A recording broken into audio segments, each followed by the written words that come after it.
It's TJ Baon Serye. Ito nga pala yung mga request na baon ni TJ ngayong araw ng Miyerkules, mga mare. Na-request niya nga na pabaunan ko nga daw siya ng hotdog sandwich. At itong hotdog nga pala mga mare ay gagawin ko nga itong octopus. At kung gusto nyo nga rin gawin ito mga mare, hiwain nyo muna yung hotdog bago nyo prituhin. At ito nga palang gagamitin kong kawali mga mare, ito nga pala yung nagtitrending na non-stick pan sa TikTok. At napakamura nga lang ng pagkakabili ko dito. Basta wala pa nga 200 pesos ang pagkakabili ko dito at natsampan ko pa nga yung free shipping. At kung interesado kayo dito mga mare, ilalagay ko na lang yung link sa comment section kung saan kayo pwedeng makabili. At para healthy naman ang hotdog sandwich ni TJ, kumuha na nga rin ako ng lettuce sa aming taniman tapos pumilas lang ako dito ng tamang magagamit ko lang. Bali hinugasan ko na nga rin pala ito mga mare tapos papatuyuin ko lang gamit itong lettuce spinner. I-check nyo na lang din sa comment section ito mga mare. At after ko naman dito, kinuha ko na nga rin ang kanyang bento lunch box. Kumuha na nga rin pala ako ng apple tapos hinati ko lang ito yung tamang mauubos lang din ni TJ. At syempre tatanggalin ko na nga rin yung buto nito tapos hahati-hatiin ko na nga rin. Ganito nga pala yung ginagawa ko sa apple mga mare para hindi ito umitim. Bali binababad ko nga lang ito sa tubig na may asin. At sakto nga lang din yung ilalagay natin para hindi naman ito umalat. Isinet aside ko na nga muna yung apple tapos isusunod ko na nga itong sandwich ni TJ. Tinanggal ko na nga rin pala yung mga gilid nitong tinapay. At palagi niya nga binibilin sa akin at ayaw niya kasi yan. Huwag kayong mag-alala mga mare dahil hindi naman ito masasayang dahil paborito naman itong kainin ng aming fur baby na si Moana. Bilin ka rin pala sa akin si TJ na lagyan ko nga daw ng ketchup itong sandwich niya. Pero dahil ginawa ko nga octopus yung hotdog, in-spread ko na nga lang din yung ketchup dito sa tinapay. Tapos syempre ilalagay ko na nga rin dito yung lettuce at ilalagay ko na nga rin dito sa ibabaw yung ginawa kong octopus hotdog. At buti na nga lang at nagkasya naman ito dito sa malaking compartment. Kapag isang piraso lang kasi yung ipapabaon ko kay TJ baka kasi mabitin siya. Kumuha na nga rin pala ako ng 2 silicone cup tapos dito ko na nga ilalagay yung apple na binabad ko kanina. Dahil ko na nga lang din pala yung isang silicone cup dahil hindi kasi magkakasya dito yung chocolate wafer. At para naman dito sa maliit na compartment itong pizza gummies naman ang aking ilalagay. At syempre hindi pwedeng mawala itong mga bento sticks sa mga pagkain ng aking TJ. Nalagyan ko na nga yung pizza tapos eto namang ladybug at bubuyog yung gagamitin ko dito sa apple. At syempre para talagang magbukhang octopus itong hotdog, ginamitan ko na nga lang din ito ng ice bento sticks. O diba yung simpleng hotdog, eto na nga yung naging itsura. At after ko naman dito sa mga pagkain ni TJ, syempre hindi pwedeng mawala ang baon niyang tubig. At ito nga't isasalin ko lang dito yung malamig na tubig dito sa kanyang water bottle. Alam niyo ba mga mare, ito nga hinahanda kong mga pagkain ni TJ. Isa na nga rin talaga itong inilook forward niya kung bakit siya excited pumasok sa school. At bukod nga dito sa pagbabaon serye ko mga mare ay hindi lang naman dapat ito ang aking atupagin. Kailangan balanse pa rin mga mare at hindi ko nga pwedeng pabayaan ang kanyang pag-aaral. At ito nga't i-share ko sa inyo ang tula na kinabisado niya kagabi. At habang inaayos din ko nga siya ng buhok kanina, sabi ko nga ay mag-practice siya.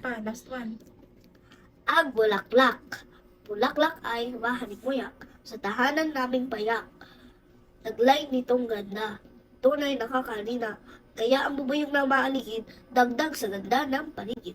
Bawat araw, ito'y nambibigay sigla sa mga taong nababahala. Ang pagsibol sa hangin ay may pag-asang hain. Good. Yun, mas okay yun. Tuloy-tuloy. Kaya dapat magkakabahan para tuloy-tuloy yung bigkas mo mamaya.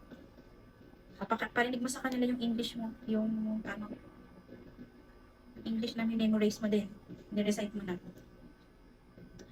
School is fun. Come, oh come. Enjoy the fun. Sing the songs, recite some poems. 1, 2, 3. We are ready. In school, we come to have some fun. Diba? Ano, madali lang yung English kasi ano eh, maiksi lang. Pero yung Tagalog kasi mahakain mo. Pero at least na-memorize mo din. Then, ikaw. Di ba ikaw lang mag-isa nag-memorize no?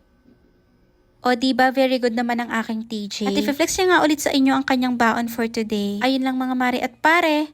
Bye!